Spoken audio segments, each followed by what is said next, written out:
No, not Brandon Powell.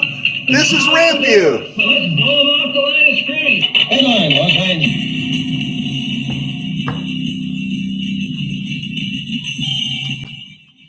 Live from the Ram Cave, I'm Joe Terosian, and this is RamView, the March 23rd, March 22nd, 2023 edition, brought to you by Kistler Law. If you have a question, if you have an injury, if you have stuff going on with an auto accident and need help, call Kistler Law at 661-206-6990. You have a question? Call Kistler Law at 661-206-6990 and check out KistlerLawFirm.com. That's one word, KistlerLawFirm.com. Kistler Law, they've been fighting for you since 92. And by Temple City Auto Repair. Having some auto issues? Get yourself some John and Henry at TempleCityAutoRepair.com. Okay. Well, I forgot to turn on the air sign, so I hope I don't get interrupted in here. But a lot of stuff going on in the NFL, and I'll talk about it in a minute. I was really disappointed to see Brandon Powell went to Minnesota, but that stuff happens, right? Those things take place. And yeah, you got to deal with them sometimes. So just checking my messages here as stuff keeps rolling in. Let's see. There we go. Got that thing done. One of the things that I keep hearing about as we hear about Lamar Jackson's situation and Cam Newton's workout, and yeah, everyone has their opinion about it, and everyone knows Jackson's a serious situation. Cam Newton's kind of carnival-like when he says he's better. Right? We know what that is. But here's the part that I cannot stand from the KBM media, the low-hanging fruit media, is when they're using this line that some of the quarterbacks will use as, hey man, I'm an MVP of the NFL. Cam Newton was an MVP of the NFL, 2015? Lamar Jackson is a former MVP. But do you know when Lamar Jackson was a former MVP? In 2019. 2019, we just finished the 2022 season, and I'm hearing about Lamar Jackson's 2019 MVP award. He was great. He deserved it. He's a good leader. He's a hard player. He works to get better, but he's won one playoff game, and he's missed the end of both the 2021 and the 2022 seasons. I really don't care that he was MVP in 2019, and I don't care whether or not Cam Newton was ever an MVP. It's 2023. How short is NFL relevance? Think about this. Now, I know I'm going to touch the heartstrings of some longtime Ram fans, but I'm really happy to do this because this is my lane, right? I'm staying in my lane, bro. How short is the relevance of the NFL? In 1979, the Rams went 9-7. It was their worst team since 1972. They finally beat the Cowboys in the playoffs in Dallas, right, in an important game. Well, they won in 76 too. Lost in 78. Okay, I remember all those things. We all do, right? But 79, the Billy Waddy play, and then then a week later, Corral kicks 3 field goals. Rams win 9-0 in Tampa Bay. We go to the Super Bowl, and everyone's saying the Steelers are going to win, 42-6. The Rams are up in that game until the beginning of the fourth quarter. If Eddie Brown doesn't screw up, he drops back in coverage. Rod Perry's not hung out to dry. If Nolan Cromwell holds on to a pick six, if Billy Waddy is seen by Ferragamo, it's a completely different outcome, right? We know that. That Ram team in January of 80, the 79 team, Super Bowl 14, was on the verge of beating one of the greatest teams of all time, definitely the team of the decade. And everyone was in love. The next year, the Rams went back to the playoffs, lost in the first round in Dallas. The next year after that, they didn't make the playoffs. They won 6 games. In 1982, they were 2-7 in a strike-shortened season, and the same coach who took them to the Super Bowl, Ray Malavasi, in 1979, was fired. No one gave a rip about 1979 by the end of the 1982 season. It didn't matter anymore. Winning an MVP does not matter, and it's a ridiculous factor to consider when whether or not you're going to give Lamar Jackson a contract or not. It's What's he doing now, right? The Rams won the Super Bowl in 2021. In 2021, the Rams won the Super Bowl. February of 2022, they played a regular season game in January, but we know how it works. And so now the vultures are overhead. The sharks are circling and the barbarians are at the gate. I got Mr. Steeler fan out there in Missouri sending me more updates about the Rams than his own Steeler team, talking about how the Rams could have the worst defense in the NFL. Every cheesy little link that this dude can send me, he's sending me, right? So that's how quick it goes. 2021, it's run it back. We're Super Bowl champs. And now the sharks are circling, the vultures are overhead, and barbarians are at the gate. So when you tell me someone is a former MVP, I'm not going to ask what he's done lately. I'm going to ask, what's he going to do for me tomorrow?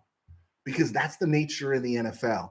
It is literally about tomorrow. That's how ephemeral it is. That's how quick and instant it goes.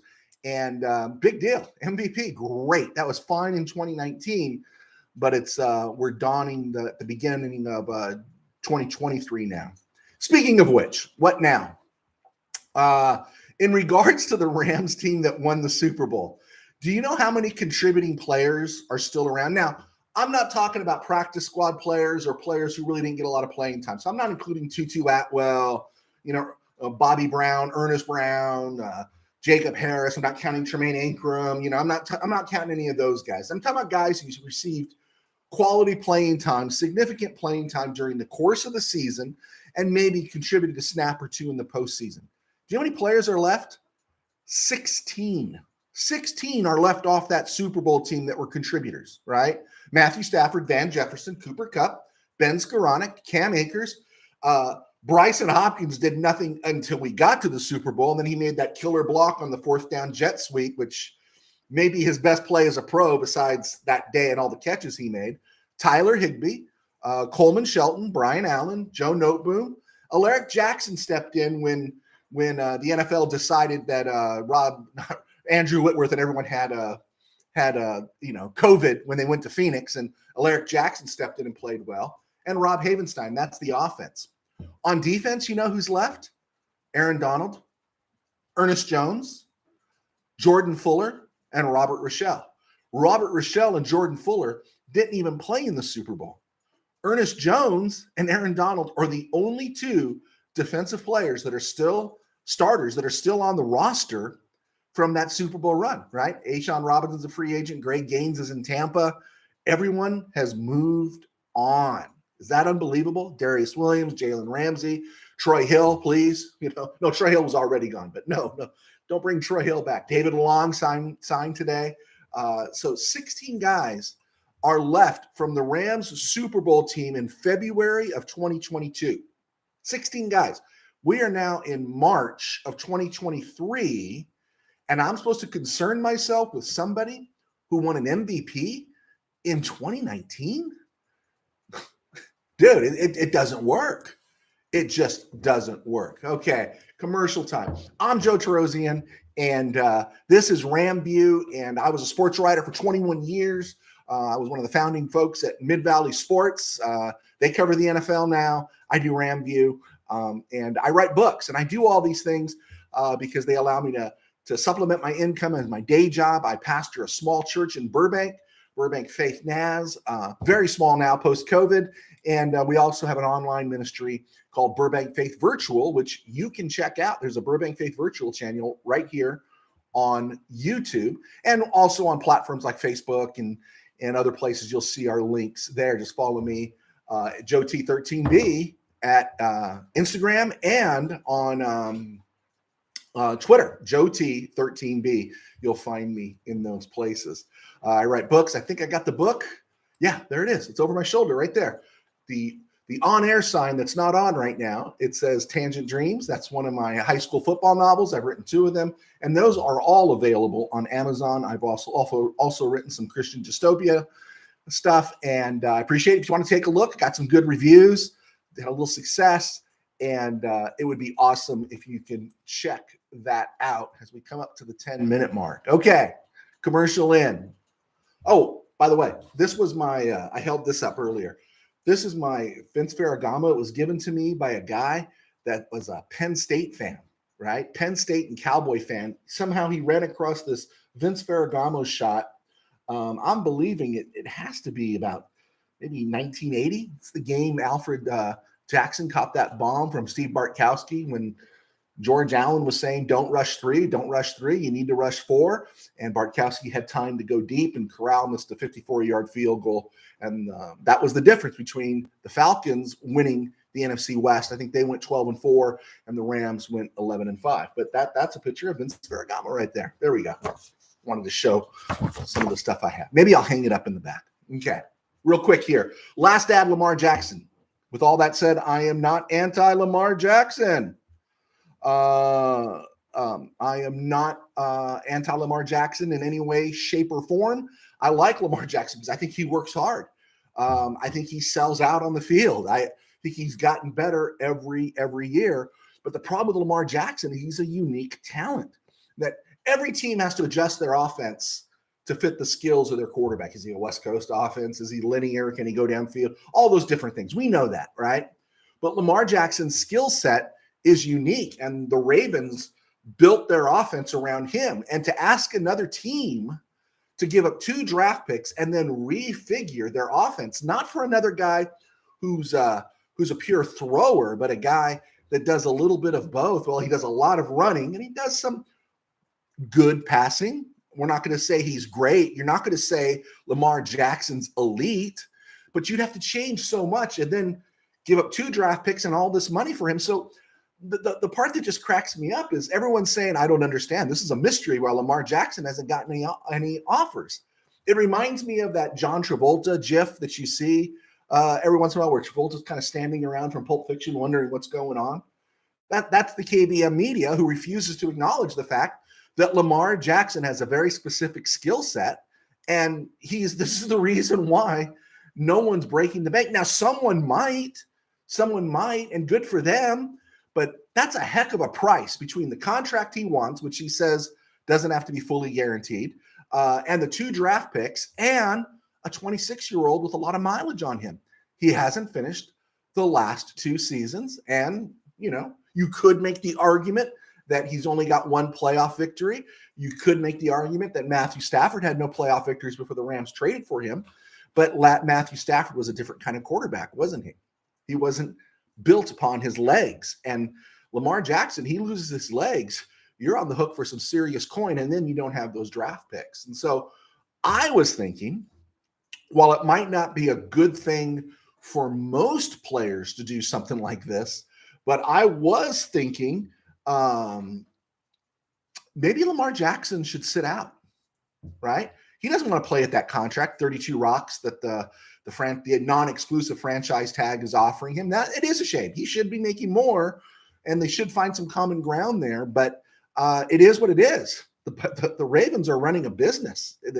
They're running a business. They're making hard calls, and that's how they're going to stay relevant, even when they don't have Lamar Jackson. It is what it is. That's what the Rams are doing right now. They're making hard calls because they're not the Browns, okay? They're not the Raiders. They're making hard calls because they want to be relevant going forward. My biggest beef with the Rams was they closed the window a year too soon, but that window was eventually going to be closed. I digress. Lamar Jackson, it's a shame, but maybe he should think about, you know what? I'm not going to play at 32. And I'm just going to take a year off. And for a running quarterback who's 26 with a lot of mileage on him, he's taken a lot of hits, right? He's played a lot of hard football. He has been the focal point of that Ravens offense for a number of years. Maybe he should take the year off, spare himself the hits, and go find an excellent quarterback coach to work with, because his value, unlike other players, when you take a year off, it's not a good thing. It's not a good thing. But for someone like Lamar Jackson, give that body a full year's rest, get in fantastic shape, and then work on your passing skills. There are old quarterbacks out there that can work with you and make yourself a little more multifaceted throwing the ball. So an offense doesn't have to be completely overhauled to fit your specific gifts. It should appeal to your gifts, but it's difficult for a team to reconfigure on the fly, especially, like I said, when you're paying a bunch of money, cap problems, and losing a lot of draft picks, new talent infusion problems. And so maybe he should take a year off. Take a year off. Or maybe take the summer off, take the first part of the season off, and then see what the landscape looks like and see who's desperate. That would be kind of cool too, right? See who's desperate and stuff. So I like Lamar Jackson. That's not an anti-Lamar Jackson rant. That is just something that where we're at right now with Lamar Jackson. Okay, Rams history, in keeping with the theme of what have you done for me yesterday versus or maybe what are you going to do for me tomorrow? This was the Rams squad in 1983, okay? Remember I said they went to the Super Bowl in 79, and you know how many players by the time 1983 rolled around, the Rams still had on their squad from the Super Bowl team, okay? Now, the Rams just from a year ago only have 16, okay? Not counting practice squad players, but just 16 contributors. And some of those guys didn't even take a snap in the Super Bowl, Robert Rochelle, Jordan Fuller, or Alec Jackson, but they're still on the roster. From 1979 to the beginning of 83, John Robinson, right, the banishment of Don Klosterman complete. The Rams had 14 players from that Super Bowl 14 roster, okay? George Andrews, Bill Bain, Nolan Cromwell, Preston Dennard, Reggie Doss, Carl Eckern, Vince Ferragamo, Dennis Hara, Kent Hill, Jackie Slater, Ivory Sully, Doug Smith, Jack, and Jim Youngblood. Jim Youngblood was at the end of the line. If you remember, Vince Ferragamo was ill-fated. He went to Canada in 81, came back at the right time because Burt Jones was traded for, and Burt Jones injured his neck and never really did anything. Carl Eckern was out with a knee injury in 79. And so, yeah, a lot of stuff there in terms of what happened to that Rams squad in 79. But, here's one thing I will say. Key players on the Rams in 83 was that offensive line. Bill Bain took over for the injured Irv Pankey, who ruptured an Achilles in the preseason. If you remember Bill Bain's crying over Irv, my man Irv got hurt. And Bill Bain came in and was excellent for the Rams and John Robinson. And they also had Dennis Hara. They had Kent Hill. They had Jackie Slater. They had Doug Smith. That's pretty awesome when you think about most of that offensive line was starting in the Super Bowl, and they were still there in 83 when Eric Dickerson ran for 1,808 yards and then 2,000 yards in 84. Cromwell had developed into an All-Pro. Eckern and Doss were contributors. Well, Eckern was a starter. Dennard was in his last year with the Rams. Doss was a contributor. Ivory Sully was a heck of a special teams player. Jim Youngblood was at the end of the line. I think he played a couple games for the Rams in 84, and then he was let go. But that's how fast it changes in the NFL. And I really don't care if you're an MVP. And I don't think anybody cared the Rams went to the Super Bowl in 79 by the time 1982 was over. It was like, we better do something, right? Because it's very, very fast how everything changes. How fast do things change? 1 minute, we are in love with Brandon Powell. Next minute, he is signing with the Minnesota Vikings. He's joining Kevin O'Connell. And Powell was the one guy that my heart was set on. We knew we weren't going to bring back Matt Gay. I knew that. You knew hard things were coming. I wanted us to keep Jalen Ramsey, but you put up with it, right? Bobby Wags kind of stung, but you know what? It was the right move. You see these things the Rams did. Leonard Floyd, that was the right move. These were the right moves. And I was hoping against hope the Rams could slip Brandon Powell back in. But Kevin O'Connell knew about Brandon Powell because he had him with the Rams in 2021. And now he's a Viking, along with Troy Reeder. Troy Reeder was with San Diego with the Bolts last year. And he's in Minnesota too. Riley Dixon, who I thought took more heat than he deserved. I thought he was better in 2022 than Johnny Hekker was in 2021. And I say that as a Johnny Hekker fan. The hat you see over my shoulder there is autographed by Johnny Hekker. I'm a Johnny Hekker guy. But I thought Dixon was better last year than Hekker was in 21. Dixon signed with the Denver Broncos. And David Long Jr. signed with the Las Vegas Raiders. So good for him. I'm happy for David Long. He's getting that next opportunity. He just didn't seize it with the Rams. He was okay. He wasn't horrible. But when you're drafted in the third round by the Rams, you're drafted inside the top 100 by the Rams. That's a premium investment. And they played that thing out as long as they could. They let him go the distance, and now he's gone, right? Man, some tough ones on that 2019 draft board there when you think about when you think about the Rams had drafted in 2019. I just popped this up the other day. Taylor Rapp, Darrell Henderson at number 61 and number 70 overall. But then at 79, they drafted David Long, and at 97, they drafted Bobby Evans. Those two of those four picks in the top 100 in the 2019 draft did not pay off for the Rams. And so, you would call those guys busts, although I hate to lump anybody in the same category with Bobby Evans. I know it's a foul word to say to Ram fans. Sorry about that. Also, where are we at here? Looking at who else is talking. We had mentioned in the last show, Taylor Rapp, Ashawn Robinson, and Trevin Howard are talking. Howard to the Cowboys, Robinson with the Giants, and Rapp is still floating around out there between Cincy and New England. David Edwards, the left guard, starting guard for the Rams for 4 years, 3 years, 4 years. He didn't play much last year, had the double concussions. He's a free agent. And you knew when the Rams re-signed Coleman Shelton, Logan Bruss coming back, they are high on Tremaine Ingram. I know everyone doesn't know that, but they are. David Edwards wasn't coming back, and he hasn't signed yet, but he's visiting in Buffalo today. And there's also talk that OJ Howard signed with the Raiders. We talked about that.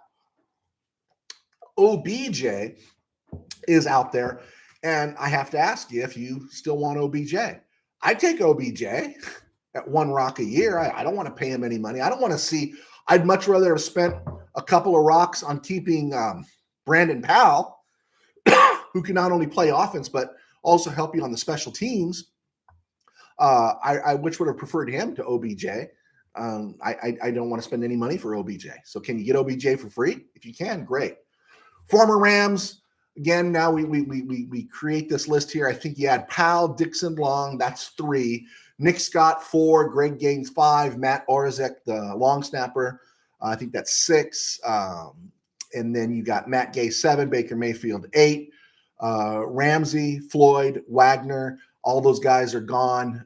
So it's not like Rams are like about 11 players off the roster, 11 contributors off the roster. And that's significant. As we mentioned, former Rams who went other places in other years. Trey Reeder signed with the Vikings. We know Robert Woods is in Houston. Ogbo Okoronkwo was in Houston. He got a nice contract with the Browns. Case Keenum signed a 2-year deal with Houston. Morgan Fox re-upped with the Bolts. And Indianapolis signed Samson Ebukam, as we've been sharing. Are the Rams going to draft a quarterback? They've only drafted 2, both in the 2016 draft, of course, Jared Goff 2015 draft, Sean Mannion. You got to think the Rams are going to make a move and draft a quarterback and try to develop him as opposed. And I would think at a premium spot, maybe top 100, something to think about.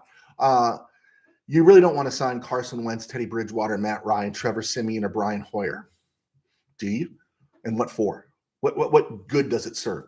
If we weren't going to draft a quarterback and we're not going to sign those guys, since we've kind of somewhat said we're not going to compete in 2023 for a title, maybe a playoff spot, this team, if everyone stays healthy, is definitely a wild card contender.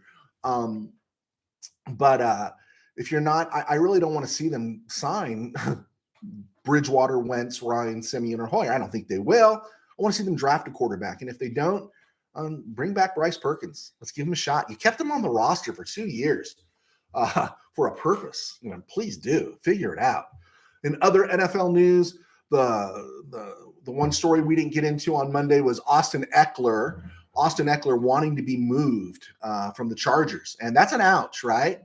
Eckler is a fantastic back. Who doesn't love Austin Eckler? Everyone, fantasy football, anyone who loves football loves Austin Eckler. But here's the problem. He's 27 with mileage. Love the guy. He's in great shape. but he wants to get a little bit more money as he gets to the latter stages of his career. And for a running back, he's in the latter stages. No one gives a contract, unless you're foolish, to a 30-year-old running back, right?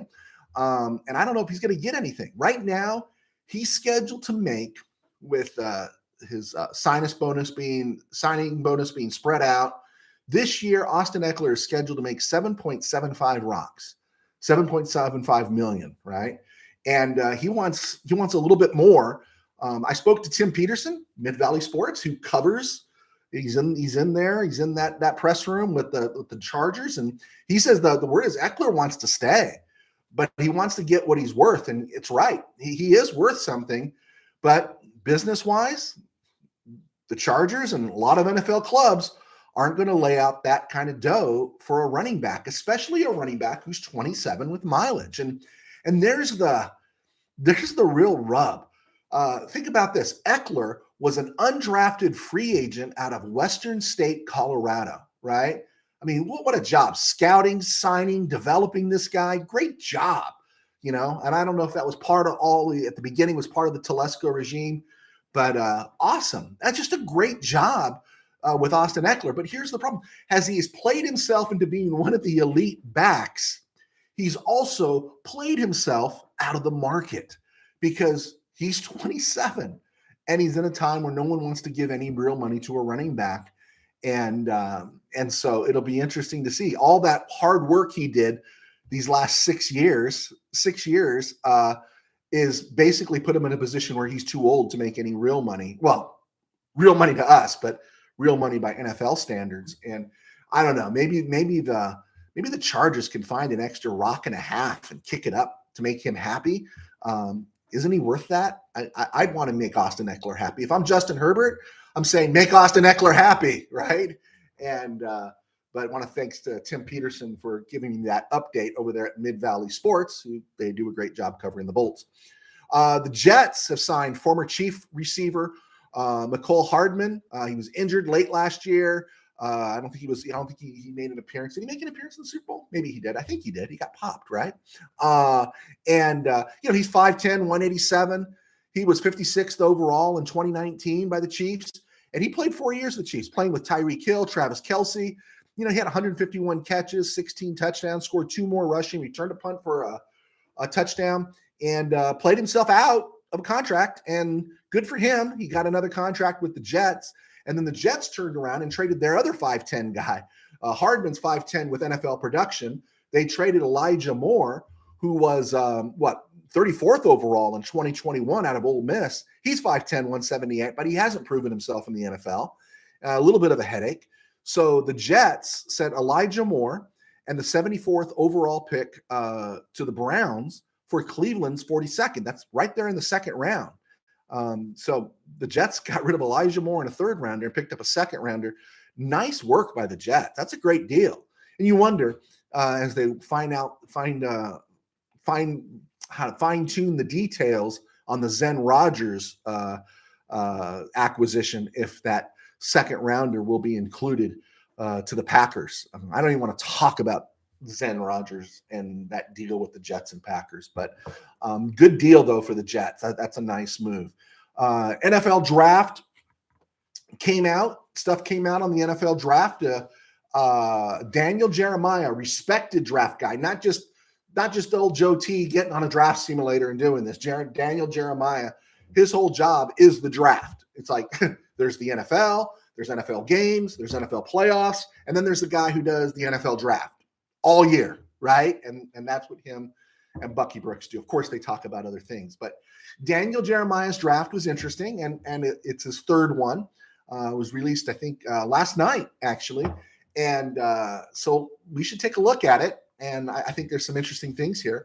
He has Bryce Young going number 1 to the Panthers. I'm personally a CJ Stroud guy since the NCAA playoffs. I was all CJ Stroud. I think CJ Stroud is the elite quarterback.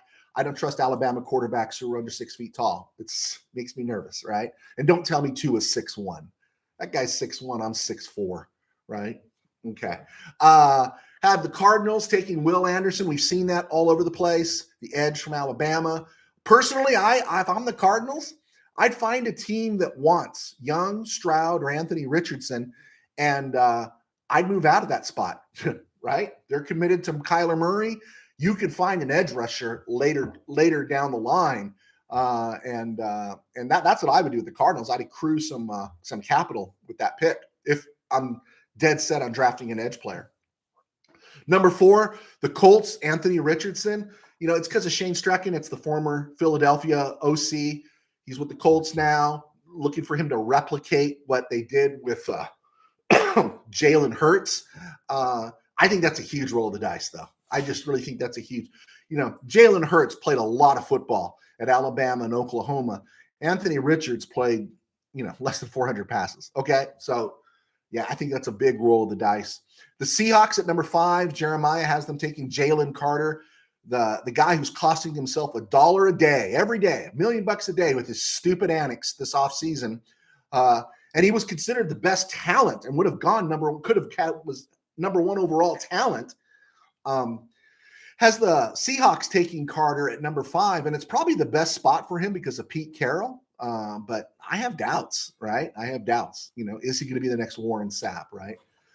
Devon Witherspoon, who I've seen gone as low as 20th overall, and as high as this one, the Lions taking Devon Witherspoon at 6. That's what Jeremiah has, the corner out of Illinois.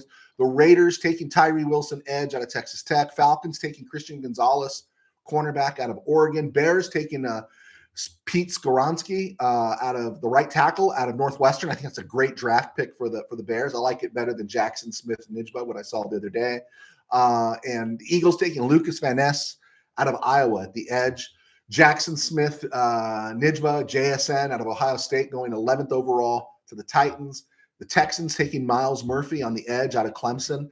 I'm excited to see what the Texans do this year. And here was one that I thought was interesting. While I like the Jets trade of Elijah Moore and picking up a second rounder, I don't like the projected draft pick of Nolan Smith being taken out of Georgia at number 13. Nolan Smith, prior to the combine, was a second rounder. We're talking the Rams, where he was popping up in Ram mock drafts. He was popping up after in the 40 range, the 40 to 50 range.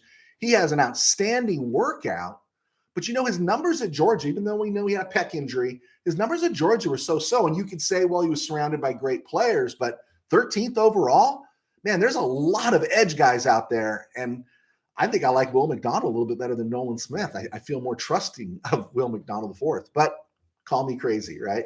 And then the real crazy draft pick was Patriots taking Bijan Robinson, the Texas running back, in 1993. Yeah, in 2003, probably. 2023, man, that's a big reach. And if somehow the Patriots whiff on that, man, honestly, you need to take a long look at old Bill and say, Bill, what are you going to do for me tomorrow? Because you know what? That last title was what was that? 2018 Super Bowl 53. Yeah, that's a long time ago, Bill. What are you doing for me tomorrow? Number 15, Packers taking Paris Johnson, junior right tackle, Ohio State. He must be really good, and Jeremiah must have some good information. Packers generally don't take an offensive lineman that high. They draft them late, develop them. The Washington Taxskins, sometimes called the Commanders. I call them Taxskins. Dalton Kincaid at number 16 overall. Now, when the draft season began, he was a second rounder and the third rated tight end. That's where he was, right? And he was falling to the Rams at 36. He was falling to about the 40 range. And now Daniel Jeremiah has Dalton Kincaid. He was the guy I kind of liked right at the beginning, but I got the feeling he was going to fall out of the Rams' ability to acquire. And right now, Daniel Jeremiah, guy knows his business, has the Taxskins taking him at number 16 overall, ahead of Michael Mayer out of Notre Dame, right? Luke Musgrave out of Oregon State. Real interesting to see there. Steelers, number 17, taking Broderick Jones, tackle out of Georgia. And then at number 18, Kalijah Cansey, a defensive tackle out of Pittsburgh. The defensive tackles out of Pittsburgh generally do well in the NFL, whether they're talented like Aaron Donald or whether they're journeymen like Greg Meisner, who used to play for the Rams. They're all Pittsburgh DTs. And the interesting Ram connection here is that former Ram executive Brad Holmes, the GM, of the Lions has had success drafting defensive tackles and working with defensive tackles. And Jeremiah has Kalaji Kansi, a Pittsburgh DT, circled by Brad Holmes and the Lions at number 18. Number 19, falling all the way to number 19, is Will Levis, quarterback of Kentucky. That'd be a nice fit for him in Tampa Bay. Number 20 is the Seahawks' second first-round pick, Jordan Addison out of USC. I've seen Addison from 10 to 22. I've seen him all over the board. Addison is a guy that I get the feeling he could slide in the draft. I really think he could slide. I'm not saying he's sliding to the second round, but you know what people are thinking at the beginning and what they're thinking now, Jordan Addison could slide. The Chargers, Zay Flowers out of Boston College, the dude can fly, but I think he's the small dude, and Charger receivers are generally much bigger. It'll be interesting to see. Joey Porter Jr., Steeler playing for a Raven. The Ravens are slated to take Joey Porter Jr. at number 22 overall. Will be interesting to see where they're at with Lamar Jackson by the time the end of April rolls around in the draft. If Will Levis is still there, or something comes up with Anthony Richardson, or something comes up with this next guy. Vikings at number 23, taking Hendon Hooker, quarterback, Tennessee. Hooker is really interesting because he has gone from late third round, early fourth. I've seen him taken out of the top 100. I've seen him taken at 99, and I've seen him go to the second round. And now Jeremiah projects him going first to Minnesota at pick number 23. And it could be a good deal if he's healthy and if he's ready. The thing about Henderson, he's a little bit older, and Kirk Cousins is in the last year of his contract, and that would be a great place for Hendon Hooker to land and watch Cousins for a year, and then by 2024 have him throwing passes to Justin Jefferson.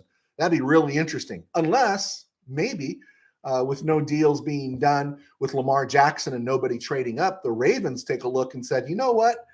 Maybe we should take a flyer on Hendon Hooker and beat the Vikings to the punch. The Jaguars, Deonte Banks, cornerback, Maryland at number 24. The Giants, Joe Tippmann, who I've seen in a recent mock draft going to the Rams at number 69 overall. The center guard out of Wisconsin going number 25 to the Giants. Wisconsin, right? Who doesn't want an offensive lineman from Wisconsin, Iowa, or Michigan, okay? Speaking of Michigan DT, Maisie Smith, defensive tackle. He was another guy that was second round, early, second round, somewhere between 35, 40, and he's climbed into the first round. I kind of like if the Rams drafted Maisie Smith at DT, because I know we need edge, but the Rams need some help alongside Aaron Donald right now. Bengals taking Quentin Johnson, wide receiver, TCU. I'd look for that dude maybe to climb the board. And that's why I'm curious about Jordan Addison and Zay Flowers in terms of Quentin Johnson maybe moving up in the board. At number 28, this would be an awesome pick for Cincy. At number 28, the Bengals take Darnell Wright, right tackle, Tennessee. You pair him with Orlando Brown Jr., who's only 26 at left tackle. And Joe Burrow is a happy camper, and the Bengals are some team to deal with for the next decade, or the next half decade at least, right? That's a great pick. Saints at number 29 take Michael Mayer, who has been rated as the number one tight end in this draft out of Notre Dame. Nice fit for Nola, going with Derek Carr. And then at number 30, Kansas State edge rusher, Felix Anudike-Uzomah, which is really interesting because I hadn't seen him high on the board until my friend Steve Ramirez, who used to sports write at the Tribune, had him in his mock draft of the Rams on Sunday, had Anudike-Uzomah going to the Rams at 36, and now Jeremiah has him going at number 30 to the Eagles. And at number 31, Will McDonald, number 4 edge, Iowa State. It's criminal that KC could win the Super Bowl and get to draft Will McDonald, number 4. Will McDonald was actually the guy that like I said, I do like him better than Nolan Smith. I don't know why, just something about an Iowa guy, right? And a Georgia guy. I understand Georgia's the better program, but you go to Iowa State and you work yourself into this position. He must have just an incredible, incredible motor. Recent Rams mock draft, and this is why I posted what I posted yesterday at my website, joetarosian.com. I talked about it on Monday, is you always need to look at where the Rams draft players. And this recent Rams mock draft, I disagree with it wholeheartedly. I think they just ran a mock draft simulator, and I don't want to out anybody, so I don't want to make anyone look bad. If it's a great mock draft, I'm going to say who did it. If it's a bad one, I'm not going to say. This mock draft had Cody Mock, the guard tackle out of North Dakota State, 6'5", 302, going number 36 to the Rams overall. And Rams don't draft guys that high. The highest offensive lineman they've drafted since Greg Robinson, number 2 overall in 2014, was Rob Havenstein at 57. Cody Mock would have to be really special for the Rams to forego an edge player to draft Cody Mock to play behind the money you're paying to Joe Noteboom and Rob Havenstein in 2023. I just don't think there was any thought put into it. Joe Tippmann in Daniel Jeremiah's mock draft is projected going 25th overall to the Giants. This Rams mock draft has Tippmann out of Wisconsin, 6'6", 313.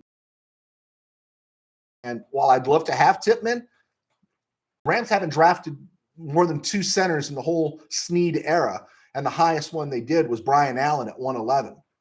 Rams are going to go for skill players inside the top 100, guys, unless there's somebody that really wows them. And then this one is that every draft I've seen, most of the mock drafts I've seen have the Rams taking B.J. Ojulari at number 36 or somebody else taking him in the 30s or 40s. And this mock draft has B.J. Ojulari dropping to number 77 overall, the edge out of LSU. Yeah, I just don't get it. I do not get it. So not all mock drafts are equal. Okay. Just to remember, as we get ready to wrap up, it was a stone groove today, but we're going to wrap up here as we hit the 40-minute mark. It went far longer. When you're having a good time, you just keep talking, right? Comp picks are in. Okay. We know the comp picks for the Rams. The Rams have 11 picks overall, 36, 69, 77, right? 167, 171, 177, 182, 189, 191, 223, and 251.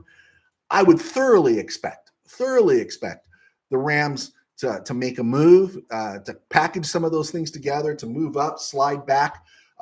Jake Ellenbogen, who does a great Ram podcast, very successful. He actually lives back east, I think. He projects the Rams moving out of the 36th spot and accruing more capital. It wouldn't be the first time, right? It wouldn't be the first time. Also, listener T Powers out of UC Irvine area, says keep an eye out. Rams are going to be opening camp, giving the camp dates real soon where you can go out and check out Ram practices in person. I think I might do that this year if maybe T Powers wants to buy me some lunch. And we'll work that out and get down there and check it out. So, all right. Long show. I didn't mean to go this long. No one wants to stick around this long. Please follow us here, hit like, subscribe, hit the alarm button to be notified when we go on the air. Really happy with how our numbers have gone up and how we kind of sort of held our own during the heart of the NCAA tournament. We understand we took some hits there in terms of non-hits, but we're being consistent. And so we're really happy about that, especially during this off season. Also follow us on Twitter, Joe T13B Twitter, Joe T13B on Instagram. You can type in my name comes up. And also check us out on Spotify. We have got zero imprint on Spotify. We post on Spotify, but we're not making any headway in terms of full-on podcast. The video cast here is doing fine.